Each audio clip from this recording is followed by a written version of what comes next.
Okay, yeah, we are back. We are live, and welcome to anybody that's watching. Um, Tonight we are talking with Robert Rye. Is that how you say your name? Ri- Righi. It's an Italian name. Oh, Righi. Righi. Okay, so it's each one kind of has its own emphasis. Each letter. Right. That's okay. It's fine. It's fine. I've been called worse. No, that's fine. I try my best. I know. No, you're fine. So anyway, Robert, it's good to have you on tonight for us and have you as a guest. And so, just so everybody knows, what got you interested and started in the paranormal? Okay. Good evening, everyone. Thanks to this wonderful group for having me on. And right now I'm in Pacifica, California. Beautiful, beautiful day here along the Pacific Ocean. My first experience within the paranormal field was when I was 4 years old. And being Italian and Spanish and that spirituality and that culture, I'm also Roman Catholic, so my spirituality was based on that. I don't try to convert anyone to any religion or faith at all, but for me personally, okay. I must also tell you guys and everyone that I'm gay. I'm very transparent. I want people to feel comfortable with me, okay? It's very important to me. It really is. And so my first experience was when I was 4 years old, and it's just gotten stronger over the years. I must say though, my parents told me to be very, very careful when I was there. I was born in 54, 58 was my first experience. But back in the 60s, I could have been taken away from my parents. They got, people would think I'm crazy and that sort of things. Many years before that, many years, our culture was into like seances and tipping tables and stuff like that. You know, and anyhow, so I was told just to kind of like stop it, and they agreed that I had these gifts and talents. So it's just gotten stronger and stronger over the many years.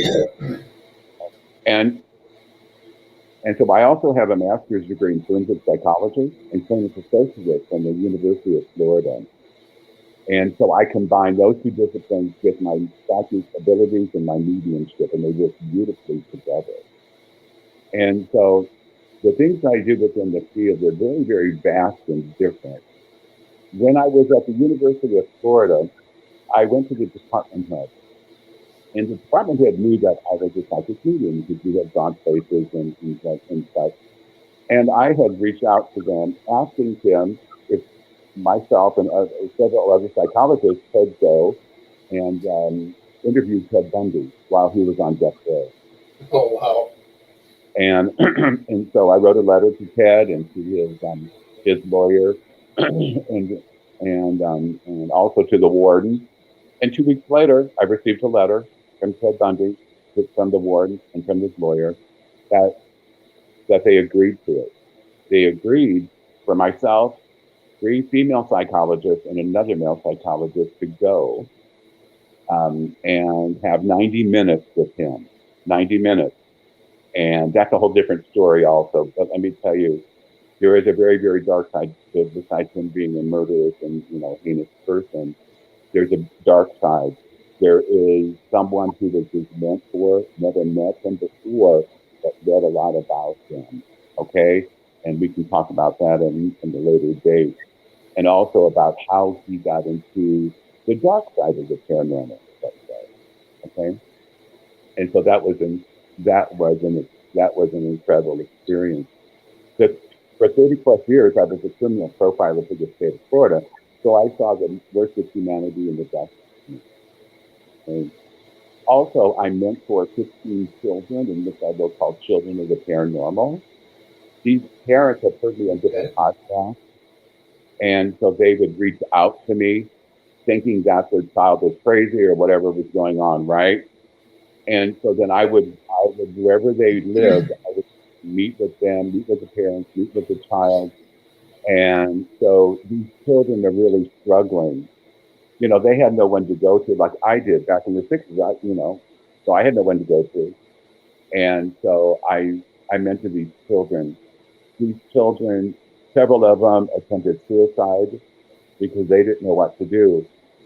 And two of them did self mutilate themselves. They would cut themselves all the time. They were very depressed, because here they would go to school and they couldn't concentrate because of seeing spirits inside of the room, outside, you know, Mhm. outside, the playground and outside the windows and everything like that. And these kids were really struggling. They had no one to go to. They became loners. Their parents didn't know what to do with them. But by the grace of God, they contacted me. These children now are doing beautifully. I instructed them how to turn it on and turn it off. Okay. And so that's another program in itself too. And we still meet to this day. During COVID, that we zoomed and stuff like that. And the kids have each other's telephone numbers, and so they're networking. So the parents talk to each other. A lot of these folks are very poor. Okay, and so the folks who could afford, and myself, that we would make sure that everyone was involved. We usually went to the specific home or to the town of where the families could not travel to, okay? Because I Mhm. wanted everybody to be involved. So, and I still do that to this day. Like I said, so that's another story. I No, also, it sounds like it's a wonderful thing that you're doing. You're taking on these children that need the guidance because their parents obviously don't understand what's going on with them. and a lot of And the, well, and and I can understand. I actually do have an understanding of where you're going with that because myself personally, I used to see spirits all the time. I kind of still do. And I was always afraid of telling people whenever I was younger because I was always afraid I was crazy. right. Oh, yeah, very much so. And here I'll be 67 in November. And so I learned 50 years ago how to turn it on and off. And so I instruct these children of how to turn it on and off. And so now their parents understand. The parents network with each other. So if they have any questions, they can always contact me. And so that's good that the parents connect together so they're not alone as much as, as like the kids do. Yeah. And so I do that, which is very close to my heart because I know how it feels to be alone, experiencing those things, and there's no one to talk to. Except for my mom and dad, they realized my gifts and talents, but again, during that time, it was not the right time, to talk about it. And I've also been involved in two exorcisms that were sanctioned by the Catholic Archdiocese of Chicago, and so we can talk about that because there's two different types. One was with a man, the other one with a woman, but the woman was psychiatrically ill. She had what they would say split personality. We don't use that term anymore, but most people know what Multiple I'm right. personalities. Yeah. Only one was possessed. Only one personality. So we had to integrate the other four. Okay, but we had to leave the one that was possessed alone. And that was difficult. It was difficult. We can go Wow. into that, and we can go into that another time also. And also, what is very close to my heart that I volunteer at a hospice, and this hospice ministers to children in in their last days of their lives. And the parents, and so when I get called in, it's usually like several hours, maybe 10 hours before these children leave this earthly dimension to the heavenly dimension. The parents understand who I am and what I do, and they're very, very open to that. Hi, Michelle. Oh, my dear friend Michelle from Ohio, bless her soul. Love you, honey.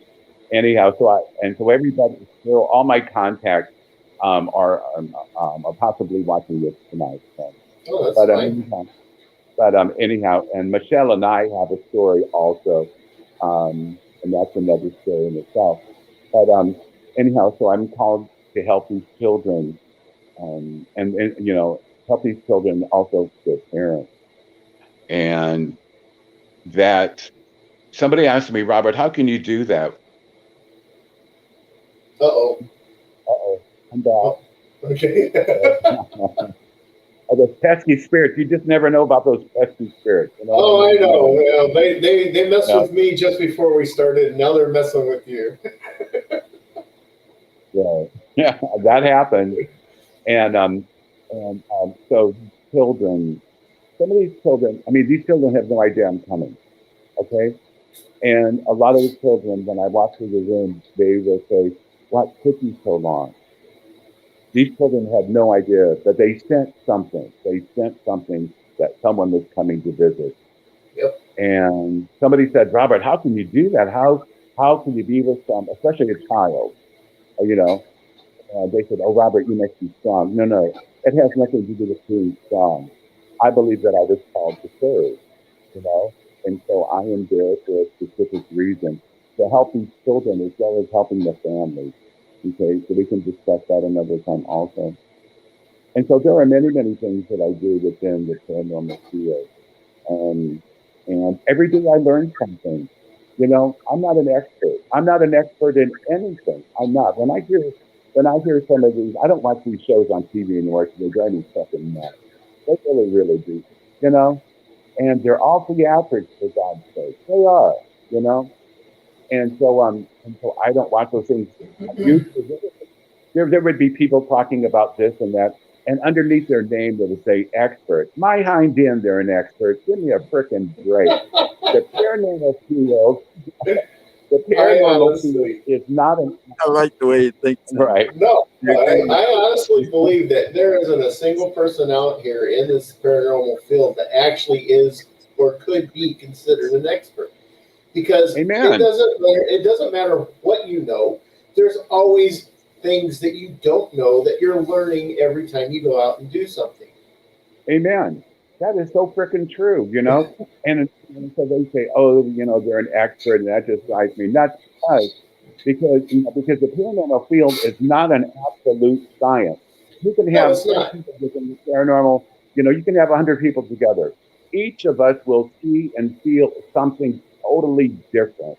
Yep. You know, And if the my reason journey and the reason behind that is each one of you are tuned into a different portion of it, wavelength, a yeah, different wavelength, different. It's like a person that's colorblind. Okay, a person that's colorblind is not going to see every color of that rainbow. They're going to see black and white or gray. Okay, right, but the other person next to them that's looking at the same rainbow is going to be able to name off the different colors. Or the person after that is going to mhm, be able to name off a couple of the colors and not know the other colors. It's kind of right. like And that. that's right. And it's very, very true. So somebody says, oh, Robert, you're an expert. No, no, no, no. I learn every day of my life. Like now I'm in, this group is it's called Paranormal 101 Education. And I'm within that group. Okay. It's Mike Cardenas' group from Midnight Paranormal Society, San Antonio, Texas. Wonderful, wonderful group, wonderful guys. And so every day I learned something. I learned something about the Ouija board a couple weeks ago, that there is a light Ouija board and there's a dark side, a dark Ouija board. I had no idea. I thought a Ouija board was a Ouija board. You know what I mean? That's it. Or also known And as a witch board. yeah, you know, I don't use that. A lot of my friends are practitioners of it. God bless them. I have two Life of is them. hell. Oh, do you? Do you Yeah, use it? Do you use I them? don't use, I haven't used them in a while. It's been quite a while actually. But if I find the right person that I know is going to be able to help with channeling, I will. I will use it. Okay. Okay, so But, and so that's good. But for me personally, I stay away from that. But like I said, with you, there are different practitioners that do, and God bless them. You know what I mean? God bless them for doing that. I know a lot of people use dowsers, those yep, things that yep, cause, and everything. I don't know how to do that. I would like to learn sometime, but I don't use them, you know. And when I see yep, other people using them, God bless them. They have that ability, and I don't. So we all have our gifts and talents, and our abilities. And so that's why the paranormal field is not an absolute science. when I hear these people say, No, it's "Oh, not. there's even people that are experts in EVP," my hind end, my butt. That just drives me freaking nuts. Well, You know? EVPs can be pretty much anything too. Right. Yeah. You know? How about the ones that say that they're a Bigfoot expert? You know, Oh, oh, when proof of a Bigfoot hasn't even been found yet. right. No, it hasn't. So how can you be No, an expert? right, No. You haven't seen one. right. Now Joe brings the cryptids in. We're talking more psychic here, and Joe brings in cryptids. And it's fine. It's fine, because do I believe in Bigfoot? That's okay. I'm It's just still a messing with it. belief. Right Yeah, now, I it's Right, know. a belief because I it know hasn't it been is. proven. Well, I right. know Do that. I believe, right. Do I believe in Bigfoot? Anything is a possibility. It is, Right? Yeah, it It's is. within the realm of possibility. Do I believe it? Would I like to go out into the forest? No, because I don't like flies. I don't like ticks. I don't like snakes. I don't care for spiders. You know what I mean? You know, I'm a real sissy when it comes to that stuff. But would I like to meet one in person? Oh, of course I would. Good Lord, I'd probably crap Especially, myself or pee my especially if, pants. But especially if they are intelligent. I would yeah, absolutely love to be able to talk to one. yeah, right. So, And so Robert, what is your thoughts on crystals? you know what? I don't deal with them personally, but a lot of practitioners do, and God bless them. I mean, I have nothing to do with. I mean, I can say that. I don't think there's anything wrong with them. I don't. But for me, I don't use them. I know that when I was in Arizona, there's a place called Oak Creek Canyon. It's very sacred to the Dene or Navajo, to the Hopi. They believe that a crystal has tipped over, and it's a very holy site. And so when I went there, I experienced different things. You know what I Yeah. mean? I don't deal with crystals. I don't, and I know very little about them. There's so many colors for so many reasons and such like that. Somebody asked me about tarot cards. Hell, I can't even play old maid. How in the world would I even do a tarot card? You know what I mean? You got them right there. So you I, use them. yes, I do readings with tarot as well. How long have you So, been doing that? How long have um, you been doing that? okay, well, Robert, I started all this when I was about 15. I started getting Okay. involved in this, and I learned a lot throughout the years, up until whenever I got together with my now ex-wife. But at that point, that I just kind of put everything aside because it freaked her out, and I didn't want her. I didn't want to screw up any kind of relationship we had. So I put everything aside, and I kind of stayed away from it. Well, that's why she's my ex-wife now. She made the decision that we were done. So I here recently, in the last couple of years, decided to get back into practicing my religion, which is Wicca. And once I Right. did that, things started opening up again for me. It was Wonderful. very, very strange, but it felt right at the time. So, but yeah, I've been doing it since I was like 15. So yeah, with the tarot cards, I can do readings. Um, I believe in the power of the crystals, how they hold energy and expel energy for different users to be able to use. Because the crystal Hmm. is all natural. It's part of the Right. earth itself, and that's what Wicca and paganism and witchcraft actually is. It's a form of religion that is a belief in the earth having a spirit of her own, and everything in Hmm. this earth and on this earth has a spirit. So So that's great. So just now, at my age, being in the field probably 60 plus years, I learned something, you know, and so every day is a learning process for all of us in the paranormal field because mhm. it is so vast. It is so vast. Oh, it And covers so, so much. yeah, it does. So I try to explain to people that we need to be open to all of that. We can agree to disagree respectfully. Yes. People talk about paranormal unity. Oh my God, those are the same fools that will go out and condemn someone else for doing whatever. I have been trapped on by many, many of our brothers and sisters within the field. I really have. And it's wrong to do that. You know, Yeah, yeah. everybody has a different level of ability.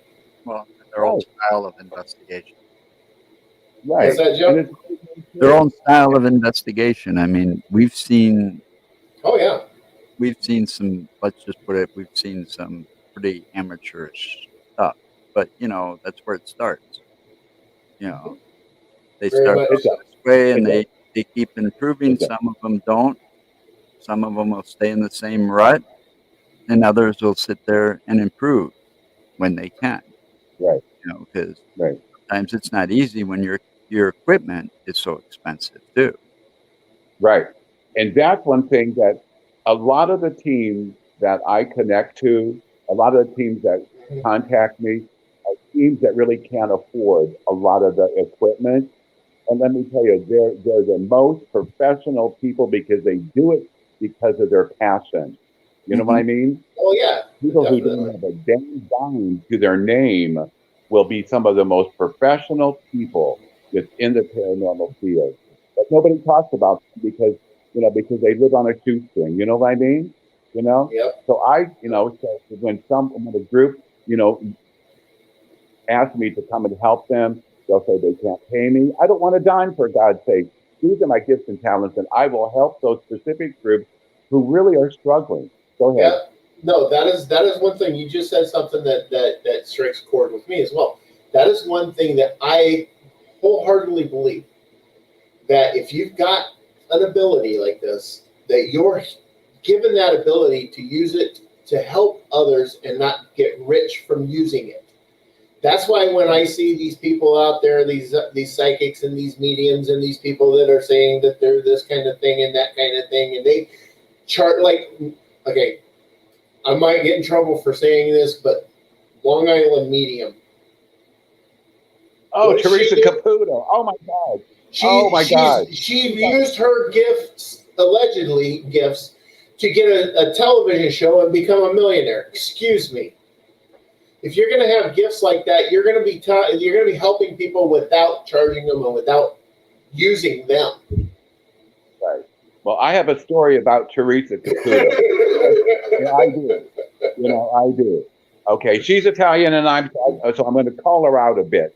All I know is that when she goes around the country and does her thing, she also brings her clothing line, her jewelry line, her little shoes, and all Thank that you. bull crap. And anyhow, that's shitty. Oh, excuse me, that's crappy. But anyhow, There's people no start reading. censorship.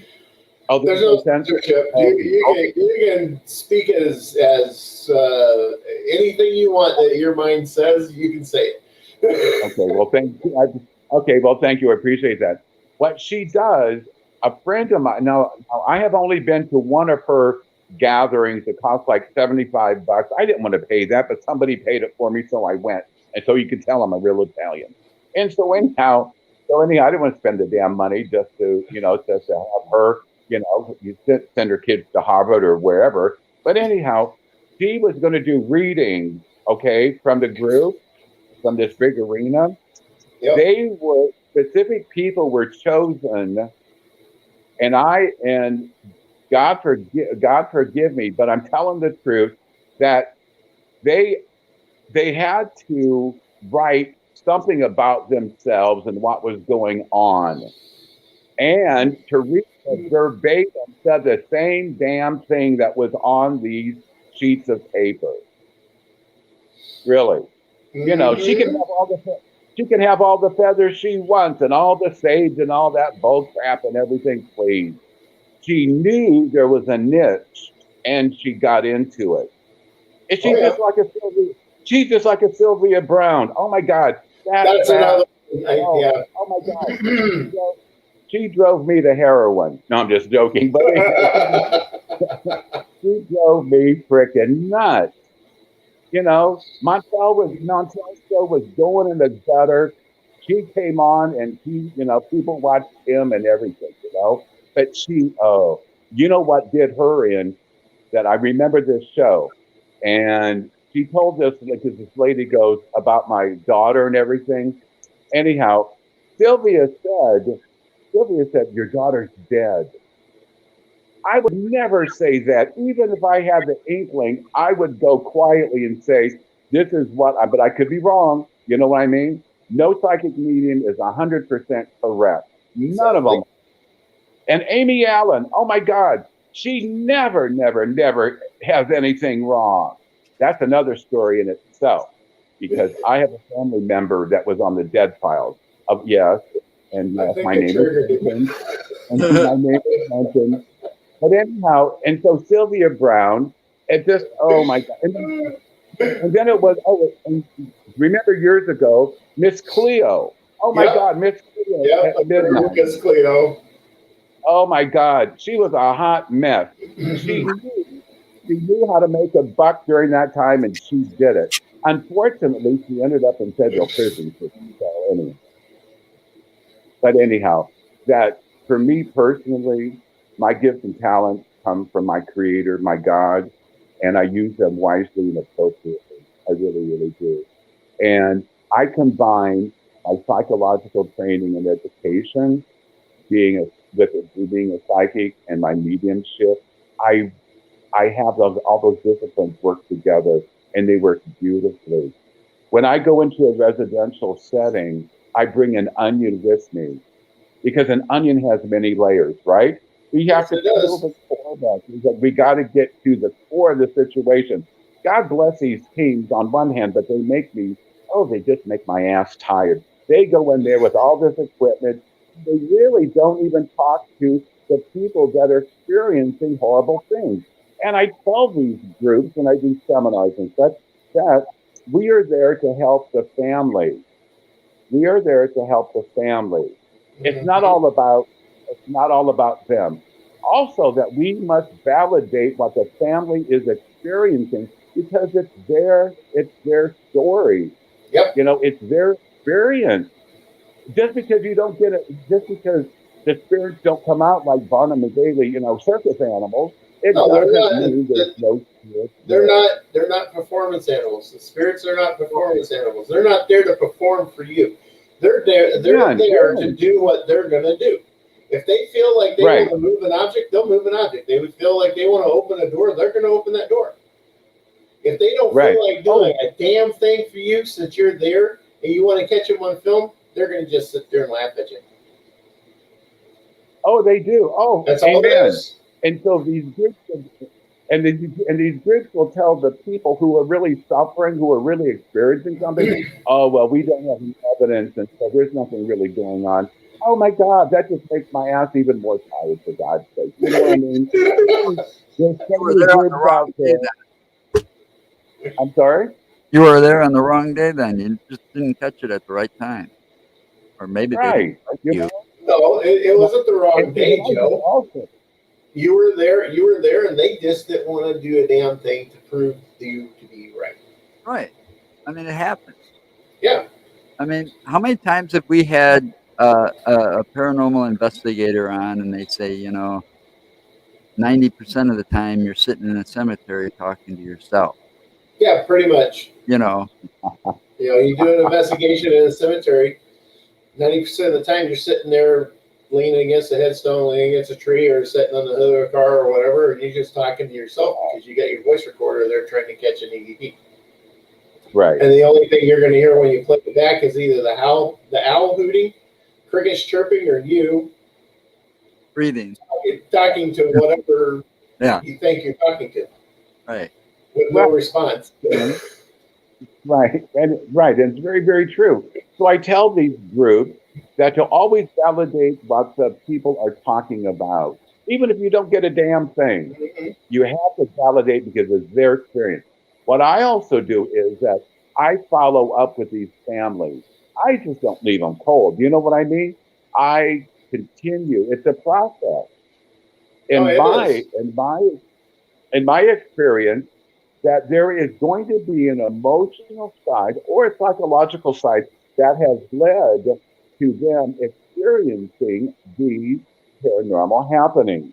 It could be a traumatic, it has to be something traumatic. It could be a death, a sickness, a loss of job. It could be anything, right? It could be the house. It could be the land, right? It could be Yep. numerous things, you know? And so I continue with these families, you know, or like some groups will say, oh, yeah, there's a lot of stuff here. Well, then they leave them. They leave them. But what the hell? You know, you have to realize that they called you for specific reasons, not for you to get the evidence. It is there because they asked you to come because they need help. Yep. That evidence, and you show them the evidence, oh, hell, they hear the ticking and the knocking and all sorts of things all the time, you know? So we have to be there. We have to be compassionate. Oh Also, my yeah. brothers and sisters, and also my sisters and brothers who are listening to this, is that there should be a difference within a team for people who do residential as well, you know, and other team members should do the empty, vacant building. They're totally different. Totally different. The Oh yeah. people who, you know, the folks who do the residential, they have to be compassionate enough, you know, compassionate enough to understand what the family's going through. You know what I mean? So there's Mhm. two different venues. There's residential, and then there's going to these old abandoned asylums and all that crap and everything, Right. right? Well, But when a we lot of go out, when we go out and do stuff, we've done a couple of residentials, and we actually caught a few things on camera and uh-huh, some EVPs. But when we do the residentials, yes, we are understanding and we're compassionate, and we will talk to the people about what's going on. But right, the way I look at it is, if I get into an asylum or vacant building or cemetery into that, where there's like nobody there that I really got to talk to other than the spirits themselves. If I catch anything, I'm going all out. You know, it's gonna be, yeah. Let's go for right. it. But Mm-hmm. Yeah. anytime you're there to help people, and that's one of the things that I've actually talked to Joe about too. Is when Well, we we do a do lot of go, research. yeah, You know, we try to help by doing a lot of research for them, finding out what we can find. Um, you know, we listen to their stories. I mean, hell, the first one we did, we were in contact with them for many days, every day for a while before we actually made the trip to their house. yeah, yeah. Right. And You know, and that's what one should do. That's what one should do, my friend. You go there, you research everything about the house, research the land, the city, if they're next to a Yep. railroad, if next to a yep. cemetery, if they're next to like Hy-Vee or anything like that, or slaughterhouse or That, whatever. that, You know that what I mean? place still Because baffles it could me. be just weird. Hmm. Yeah, You it's know? still a little And baffling. so We I couldn't try to find a lot on their house. We couldn't find a lot on the house. The mhm, has town itself has a very strange history, and I couldn't find enough documentation to prove any of some of the stories that I was reading, you know, and no newspaper articles. I mean, I'd have to. This was also during the time when I was doing this research.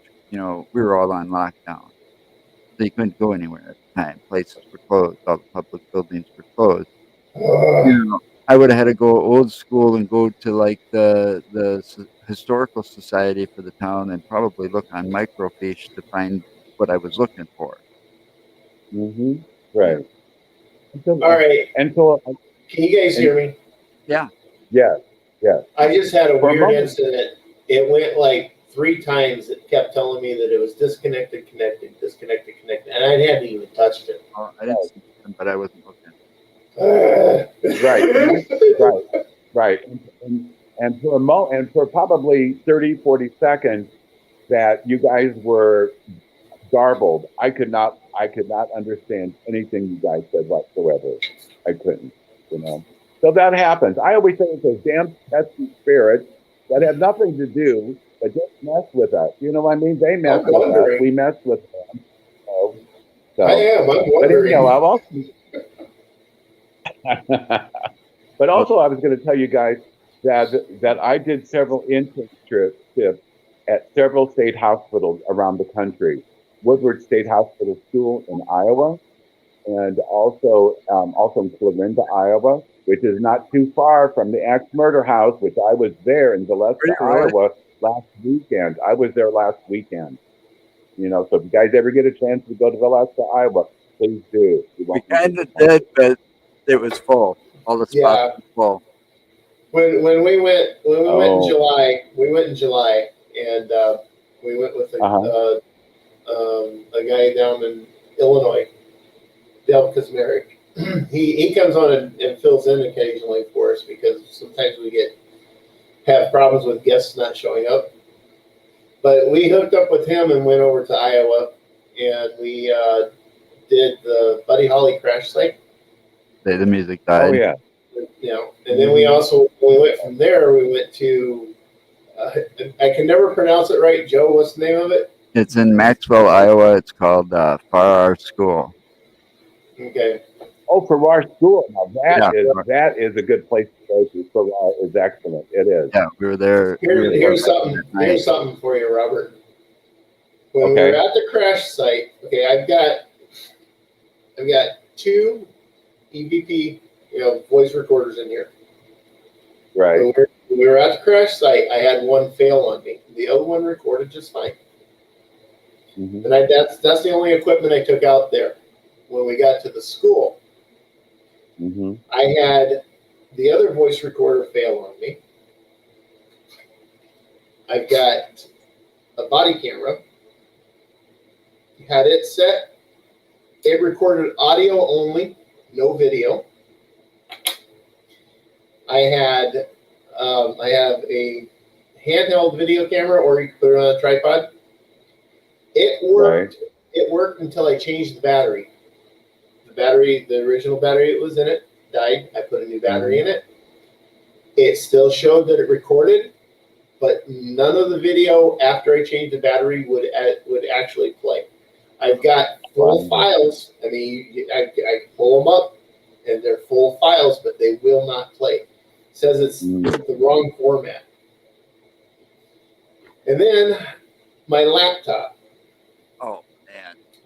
I was trying to get into my laptop, and I know I was using the proper password. Right. 4 times I typed it in. Each, two different times. There are 2 different ways with the capital and without the capital, and it would not let me in that laptop. Now, here's the best part. After we got home, and I got some rest, and I checked out all my equipment the following day, every single piece of the equipment worked just fine. And that laptop, I was able to get into that laptop my first try. Explain that one to me. Yeah, Clear Lake, Iowa is where you went to the crash site. Clear Lake, Iowa. Yep. Very interesting place. Yes. Yeah. And the Farrar Grade School. That is phenomenal. It is. I definitely want to go back to that school. That place was extremely interesting. We actually had some activity happen. Yeah. In fact, Joe and I were standing on in the upper area where you could look out over the gymnasium. Right. And Dale, and Dale and one of his people were doing Facebook Live. So Dale was talking on Facebook Live. He was doing history lessons to people. Yeah, kind of. And then one of his other people were standing next to me, and I didn't have a camera at the time, and I wish to God I did. Neither did I. And Joe, and she pointed, and this was early on when we first got there. She pointed to the ball that was behind Dale, and it's like that ball's moving. And I looked down, and sure enough, the ball was moving, like somebody had walked over and just like batted it. Yeah, we were still setting up our equipment at that moment. That place is off the chain. It really is. The Farrar School is those places that So, people so I should go take to it, while they're in Iowa. You know? I take it you've been there. And we were in the Yes. boiler room, and that's when Dale had that. What was that device Dale had in the Um, boiler room? Phasma box. I can't hear you guys. Uh-oh. You guys are very garbled. Okay. I cannot understand. Okay. Yeah. We were in the boiler room at the time, and Dale, the guy that was with us, he has this program on his laptop. It's called Phasma Box. It uses the Wi-Fi and the Bluetooth in the laptop, and it scans frequencies, and Right. it picks up on any voices that come through. Sometimes you might get a radio station or something like that. So you plug an external um, uh, speaker to it so you can hear it very well. And he was running that in there, and I actually caught a lot of the stuff that was coming through on audio. But there has to be something there. I mean, just Right. the fact that when I walked in there, I went in there by myself. Lights, all the lights off, nobody with me. I had my camera and I had a flashlight, and I went in there by myself. I don't get spooked. Right. I've experienced way too much in my life. I don't get spooked anymore. Right. I used to when I was younger. I don't anymore. So I'm in there, and I could literally feel the negative energy in that room. It just. I walked through that one door, and it just felt like somebody had taken and threw an extremely heavy, wet blanket right over top of me. And I could feel it. I had to leave the building. And that happens. I'm sorry? I didn't hear what you said, Robert. And that happens. Oh, and that happens a lot. You go to one room, it's real heavy. You go to another room, it's very light. You know what I mean? And so every room can be different, or it could be the same. Yeah. You know what I mean? That when you walk into a room and you feel that heaviness, I mean, your body reacts to that. You know what you're experiencing. You know what I mean? Yeah. It is. It sends chills down your spine, your hairs, whatever. So it's very cool. Well, I could feel it. So I had my voice recorder with me too. I had, Uh-huh. and when I felt that heaviness and I felt that it was happening, I actually walked around a little bit inside the room, and then I started provoking, and that's when my equipment started failing on me. Oh, so I started provoking at that time.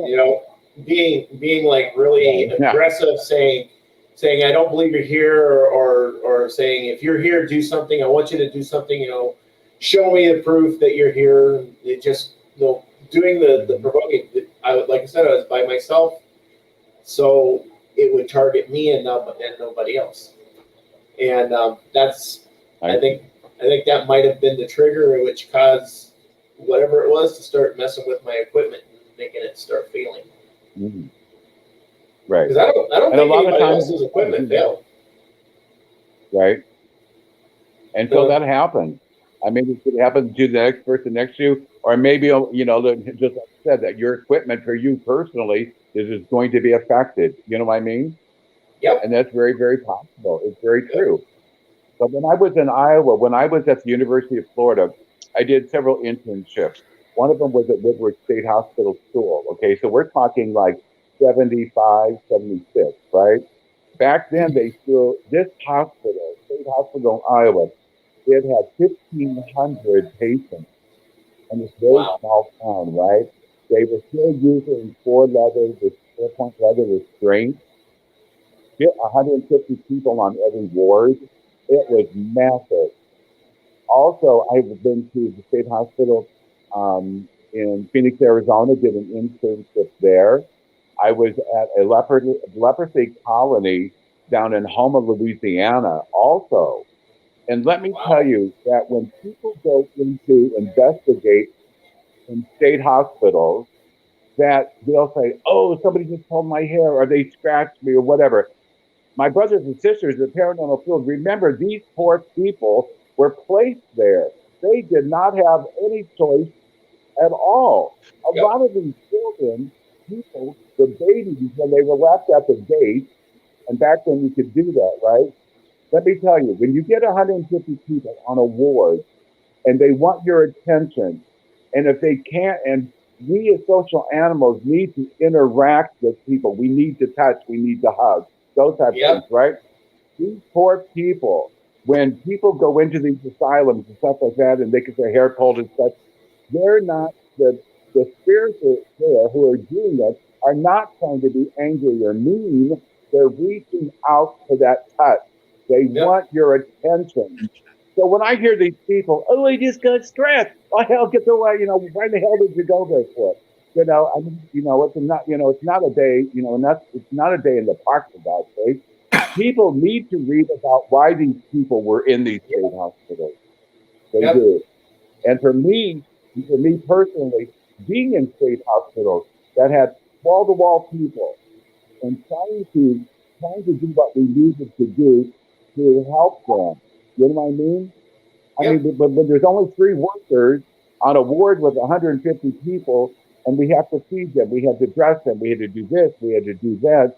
It's difficult to go to everyone and supply their emotional needs. I tried to. I really, really did. So when I go into an asylum, whatever, I always go in there and tell the spirits I am there to help them. If they want to reach out to me, I understand that. If they Mhm. accidentally scratch me, hey, that's fine. That's fine with me. You know what I mean? But these people who don't do any history about places that they go into, they really need to. They do. And they should respect. They should respect those folks that were in there. Also, what really pisses me off that you go to these places where homes for these people, right? And they make them into a Halloween attraction. I mean, God bless them. Everybody has to make a buck. I understand that, right? But they are just, it would be like me going into your gentlemen's houses, into your homes, and making them a Halloween attraction. You know what I mean? It wouldn't be the They should first be time. very, very respectful. Yeah, that would be the Go first ahead. time. That Growing wouldn't be up, the first time. We've had haunted houses in the past, but we did it for the kids for Halloween, to make it more fun for Uh-huh. them and kind of fun for us Right. because we got to watch the kids get scared a little bit, of the things we did, and we always added to it. We were pretty popular doing that 4 or 5 years running. yeah. And we had good enough of haunted houses that we put together. We had adults crying when they came out. Mm-hmm. I always felt that was a personal achievement. Yeah, And I understand that people want to make a buck, and God bless them. I we didn't understand make that. for it. Oh, we But didn't charge. the We never people We who didn't charged did, for charge it. nobody for it. We did it just for fun. Yeah, we did it for okay, fun, We did okay, it for just fun to and have for the fun doing it. and for the neighborhood. Yeah. We didn't charge anybody, and we still gave out candy. Yep. They just that's had to have enough right. I mean, guts to God get bless to the you guys front for door. doing that. Right. And so that's great. But these places like Waverly Hills and these places in Ohio and all over the place, and people flock to them. And but these are human beings that had to live there. You know Right. what I mean? They had no These are no choice. children. Right. No, they didn't. So you need to be very respectful going in. So please, my brothers and sisters in the paranormal field, and you can disagree with me, and God bless you, okay? But it's just a fact we need to be respectful when we go into these places, you know. Oh yeah. Um, so, but anyhow, so I've done many, many things within the paranormal field, and helping people cross over, helping people through the grieving process and everything. And so I do many things within the paranormal field, and I'm so blessed in my life by having these abilities and by doing these podcasts. So thanks, guys, for having me on. I know I might be a bit outrageous. Anyhow, I am who I am. You know what I mean? You know, and uh, Not what I and so I expected. Definitely not what I expected. Definitely not what I expected. I mean, I was reading your Well, profile today, and a medium, forensic psychologist, and devout Catholic. You know, I'm going, okay, this is going to be interesting. I'm trying to figure out still, and this is my question to you: how do you balance all of that? Being a devout Catholic and the way they feel about the paranormal field. And right. And my spirituality is based on my Roman Catholicism, which is very important to me. My spirituality is every diocese in the country here in the United States, they have a senior priest or a monsignor. If someone is having some type of, paranormal, possibly whatever, they can call the diocese and ask them to talk to a senior priest or a monsignor, because every diocese here in the country, they have to have some priest, monsignor, that knows something about the paranormal. Okay, they have to know something. A lot of times, then if the Monsignor priest knows very little, then they will refer them to a priest or Monsignor that may live in a different diocese, and that's the truth. So I combine my Roman Catholicism, my spirituality, with that. You know what I mean? And the church, I mean, my church knows what I do. They have never condemned me for doing it whatsoever. Not at all. Not at all. And having these two exorcisms that I assisted, Father Michael, Father Michael is, Father Michael was the one who did the exorcism on the house of the children in the demon house, that Jack Reagan in Indiana. Father Michael is a very, very good friend of mine, and he is the one who performed with other priests the exorcism of Kevin and of Vivian. So my church understands what I do. They understand what I do, and I've never been condemned by my church. Never, That's good. never. I'm glad to hear that they actually have an And a understanding. lot of people, right? I know, like a lot of people will read my bio because it's longer than a horror's dream. It's longer than a horror's Christmas list. And they'll say, "Oh my God, how do I rectify all this other stuff?" And with me being Italian and my spirituality and everything. But for me, it comes very easily, very, very easily. I'm very upfront with people. You know, I am who I am. I like to have fun doing these podcasts. I really do. I mean, No, a lot of times I cry because, especially like working with the children that I do, that's very painful to see a 6-year-old child dying right in front of you. You know what I mean? And so I that's a good. And so tell you, that's a different. honestly, Robert, I'm always trying to put that tough guy front up there and everything, but when it comes to the kids, when it comes to children, dude, do not mess with the kids in front of me. You will not like the person that comes out. Right. And, I'm right. one. I will pick on the kids if I know them. But if you do anything Right. to harm a child in front of me, you definitely will not like the person that I become, Right. because they are the most precious And so maybe. thing out Oh, there. they are. Amen. And so maybe another time that you guys have me back on, I can talk about being with these children in the very last moments of their lives, because it is incredible what they experience and what I experienced and what their parents experience. You know, well, and I then watched too You want much. to see a grown man cry? Then we'll talk about that, because I Yeah, guarantee I will start bawling like a baby, I because can't watch those it commercials hurts. anymore. You see those commercials for St. Jude's? St. Jude's, yeah. Yeah, the St. Jude's commercials. Did you ever see those? I can't watch those anymore.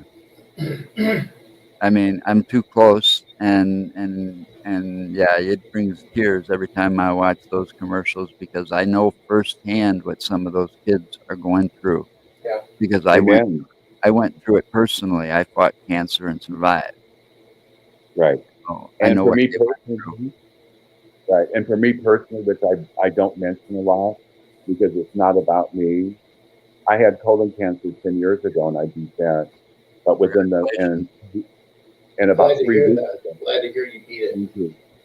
and 3 weeks ago, my prostate cancer came back, Ouch. and Damn and it. I w- and so I had chemotherapy 2 weeks ago.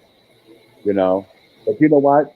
Cancer doesn't define who I am. My heart does. Nope. Being gay doesn't define who I am. My heart does. Being a psychic medium doesn't define who I am. My heart does. Yep. You know, you know. Yep. And let me Yep. tell you, I'm gonna live. I'm gonna live my life the way I am created to live, to help our brothers and sisters in need. And if somebody has a freaking problem with that, God bless them. But leave me the frick alone. You know what I mean? You know. You know? So I love to have No. fun. I love to have fun with these podcasts, and because I'm human just like anyone else. I'm not greater or less than anyone else. You know, I fall short every day of my life in a lot of ways. You know, every day to me is a learning experience. Okay, Time we got to and pick his so brain you about know, that. so, I think so I next want time to we're share. gonna have, go ahead. Okay, uh, so I want to share my journey in the paranormal field, just in case there is someone listening who still is in one of the phrases I use is paranormal closet, who is afraid to come out into the light and talk about their own journey. I know the closet being gay, and I was in the closet until I was 18. Then I said, "The hell with it," because closets are closed places, they're closed and they're dark. I decided to come out into the light, my gay life, right? And it's just like in paranormal. There's a lot of our brothers and sisters who are scared, who are frightened, who have been ridiculed, who have been bullied. And I hope and I pray that these podcasts that I do will give them hope to come out into the light. Tell others, like you folks, the folks that I'm going to give shout outs to contact them, contact me. I will, and my number's everywhere. It really is, and and give these folks hope because there is hope out there. We're all here to learn. There's no experts. There's no right or wrong answers to a lot of these things because each of us are on our own journey, Yep. and we can It's and like we can all learn from each other. it's like when I started, I did what I felt was correct. That's how I started on my journey. If it felt correct, I Mm-hmm. went ahead and went with it. And I Right. actually And be had this. tolerant. I actually had the Right. No, support of go my ahead. mother. I had the support of my mother because my Mm-hmm. mom also had the ability to see spirits and Mm-hmm. know things that she shouldn't have known, Right. or that people said that she shouldn't have known. Mm-hmm. So Right. because of that, Mm-hmm. I And continued what I for me did. growing up, and for me growing up in the '60s, like I did, my parents knew of my abilities. My family did, and they were very, very accepting of that. They were just afraid that somebody else out of the family would hear that, and then all hell would break loose. You know what I mean? Because it was not the right time. It wasn't the right time. You know. Well, So, during the times when you were born, even whenever I was born in '68. Um, there was a lot of non-acceptance of the paranormal field. People didn't right. understand it, and that I think was the biggest thing. If they didn't understand it, they feared it, and if they feared it, they didn't want to know about it. Right. And And it's I really think that's what drove a lot of the problems that happened. Even during, even back in the 17 and 1800s, during the Salem witch trials, the reason right. that they were so adamant about wanting to destroy the witches is because they didn't understand it. They didn't understand what they were doing. Did I mute Right. again? And it was, and, yeah, you were very, very garbled. But I'm anyhow, sorry. but I got the gist of what you said, you know. So I got the gist of what you said. And you Right. know what? And people will say, well, they're scared and they're fearful. And I say to them, it's not getting over the fear, it is understanding the fear. One has to understand the fear and where it comes from. You may Yep. not ever get over it. But what will help if you understand the fear. That is the name of the game, to understand the fear. It is. Yep. Yep. So I have enjoyed myself tonight, you know, and Well, I enjoyed I having know you at on. times I can be on. Oh, well, so and at times I can be outrageous, but that's who I am. You know what I mean? I am. My Oh, life yeah. is very There. transparent. You know what I mean? So if you guys want me on again for another program or two or whatever, so I'll leave that up to you folks. Okay? But again, thank you so very much. And I have some shout outs to do. Is that okay? What's that? Yeah, Can you I can do your can I shout give out out. myself? Sure. And then I Okay. gotta give our shout outs out before we close the Okay. show. Okay. And also my telephone number is 309-213-0325. 309-213-0325. If you have any questions, if you have any just want to talk, please give me a call, okay? I need to say hello to Michelle from Ohio and Maria from Pennsylvania, Dreamwalker Paranormal, Night Watcher Paranormal from Australia. They're listening tonight. Dan Keaton Cool. Beck, thank you. Ken Allen around the Wizard's Table. Oh my God, he's wonderful. And also Midnight Paranormal Society, Mike Cardenas and that group with 101 paranormal education. Thank you so very much. I love you guys. There are so many other people that I could thank, but I want to thank everyone who is listening tonight, and I appreciate you gentlemen also. I had a wonderful time. Some podcasts that I've done, oh my God, it's like pulling teeth from these damn people that are wanting interviewing me. It's like, what the hell? Let me talk. Let me do the thing. If you're afraid to ask me, hell, I'll just ramble on till the cows come home. You know what I mean? Well, it's like I said, I'll ask you that first open question. And then if anything comes up that I want to ask you or Joe wants to ask you, it'll come in. And if we've got viewers that want to ask you a question, they'll throw them up there and then we'll bring them in if they're a feasible question. But other than that, we want to know about you. That's why we did this. Well, thank you. Well, thank you so much. And Jay Hill, thank you so very, very much. I'll be on in the last 10 days. I think I've done about 8 or 9 podcasts. And I thank everyone who has had me on. And again, it's not all about me. It's not. It's about my journey and helping someone else. Exactly. And also before I leave, my brothers and sisters, my motto has always been that we are spiritual beings in a physical body. Always remember that, okay? And also remember to love yourself so you can love someone else. Okay, Joe. All right. Next week, Wednesday, it'll be Donna Lee Wells Fink. She is the one that put together the first annual Beast of Bray Road conference that'll be held in Elkhorn later, I think next month. I forgot the date. Then after that, there won't be no show on Friday. Next week, there's no show. We are heading towards the Milwaukee Paranormal Conference to have some fun. Yep, Milwaukee Paracon. We're going to go down there for the weekend. It's a Friday, wonderful. Saturday. It's Friday, Saturday, and Sunday. And it's still not too late to register because it's still free. Yes. Wonderful. Well, again, thank you guys. I appreciate that. Thank you for joining us. Yes, thank you for joining us, Robert. You're welcome. If you ever want me on again, just let me know.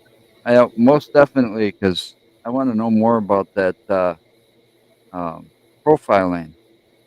I know it's off topic, but we've talked about serial killers and stuff like that before in the past too. So. Oh yeah. Actually, I would love to do a podcast again with you, and actually, like he said, talk about the Bundy one. I want to hear some of that. That man was kind of twisted. Everything I've ever read or seen about him, he was like really bad twisted.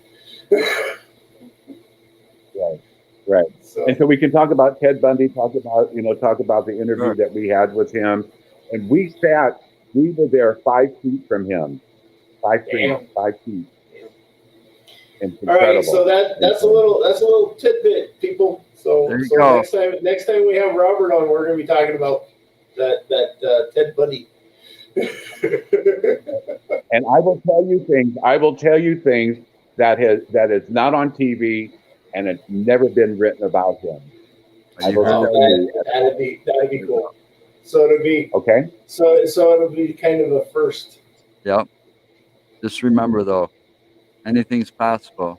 So until next time, have a good evening. And a good Love you week. guys.